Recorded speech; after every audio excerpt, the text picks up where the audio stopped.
زبان کا رنگ بولنے والوں کے ساتھ کس طرح بدلتا ہے، ہم اس سوال کے حوالے سے بات کر رہے ہیں۔ آج بک کلب میں ہمارا موضوع گفتگو اردو کی نئی لغت کبیر اور زبان کی تبدیلیوں کا عمل ہے، جہاں وقفے سے پہلے ہم بات کر رہے تھے کہ پاکستان میں جس طرح سے اردو مستعمل ہے، اس میں پاکستان کی جو مختلف زبانیں ہیں، جن کو میں علاقائی زبانیں نہیں بلکہ قومی زبانیں ہی کہنا چاہوں گا،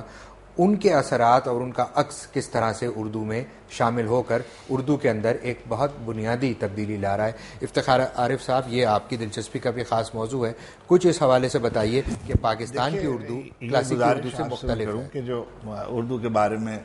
پنجاب میں اردو پیدا ہوئی یا سندھ میں پیدا ہوئی یا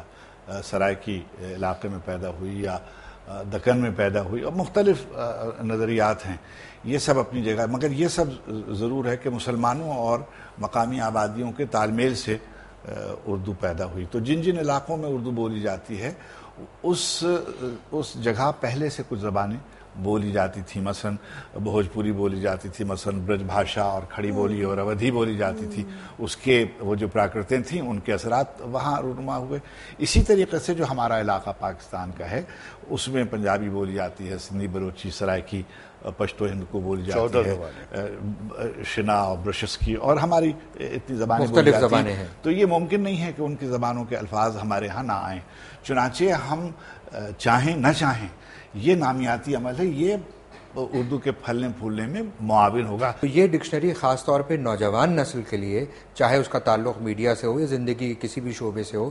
اس کو زبان پر اپنی دسترس، گرفت اور عبور کو بہتر کرنے میں کس طرح سے معاون ثابت ہو سکتی ہے؟ میں نے تو پہلے جیسے کہ عرض کیا کہ دراصل یہ ڈکشنری تو اس کی اپنی آئیڈینٹی اس کو بتائے گی، اور یہ اس کی سویلائزیشن کی، کیونکہ دیکھیے صرف زبان تو نہیں نا، الفاظ کے مطلب ہیں، اور وہ مطلب جو ہیں وہ اس کو بتا رہے ہیں کہ بھئی وہ تم کیسے تھے، تمہارے پرکھے کیسے تھے، وہ کس طرح رہتے تھے، یعنی زبان کے ساتھ تاریخ کا عمل بھی اس ڈکشنری سے پتہ چل رہا ہے۔ تہذیب کی ارتقاء،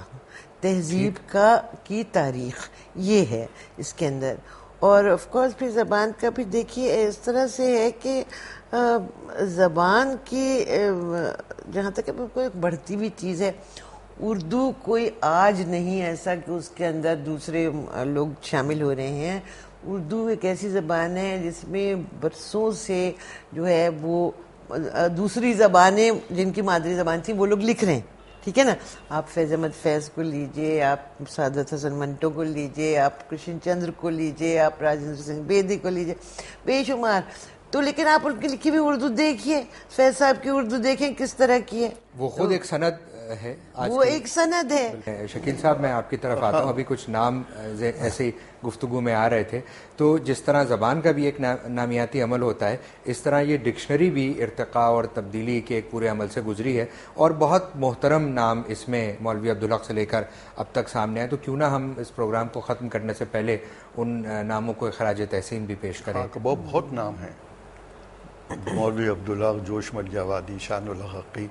ڈاکٹر فرمان فتح پوری، ابواللیث صدیقی، جون ایلیا، ممتاز حسین صاحب، جی غالباً مشتبہ حسین بھی مجھے معلوم نہیں، اور بلکہ اس کے اندر کچھ سندھی بھی لوگ شامل ہیں، نسیم حسام الدین راشدی، نسیم امروی صاحب ہیں، نسیم امروی، جوش ملیح آبادی کا نام بھی آتا ہے، حسام الدین راشدی ہیں، ڈاکٹر جی الانا اس کے جب وہ ڈکشنری میں وہ نام ہر جلد پر دیتے تھے۔ پھر یہ کہ اب یہ دوسرا ایڈیشن چھپے گا تو اس میں جو اغلاط رہ گئی ہیں وہ نظر ثانی کے بعد درست ہو جائیں گی، ہیں بہت سی غلطیاں۔ ایک اور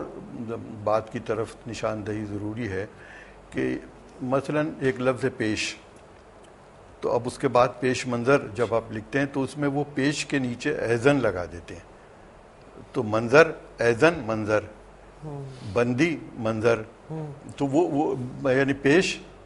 نہیں لکھا، ایزن لکھا، اور بندی وہ تکلیف دہ ہوتا ہے۔ بالکل صحیح کہہ رہے ہیں، تو وہ علیحدہ آنا چاہیے اور ڈکشنریوں میں آتا۔ یہ دوسرے یہ کہ اگر ہر لفظ کے ساتھ اس کے اعداد بھی دے دیے جائیں کہ اس لفظ کے عدد اتنے بنتے ہیں، ٹھیک، تو یہ بہت سے لوگوں کے کام آئے گی، اور یہ بہت آسان کام ہے۔ لیکن یہ تو آپ نیورولوجی تو ہم اسے نہیں ڈال سکتے، مگر یہ کہ آپ ذرا سوچیں کہ اس سے کتنے لوگوں کا ایک چھوٹی سی بات اور گزارش، یعنی ہم شاید سمجھ نہیں پائیں گے لوگ، جیسے اتنا بڑا کام ہوا ہے، یہ پہلی دفعہ ہم ایک چھوٹا سا کام کر رہے ہیں، اردو کو ایک، یعنی اس کے لیے بہت سے لفظ وضع کیے گئے ہیں، مگر میں اس وقت آسانی کے لیے ڈیٹا بینک جو ہے، ڈیٹا بیس ایک مہیا ہوا ہے۔ بڑی محنت مشقت کے ساتھ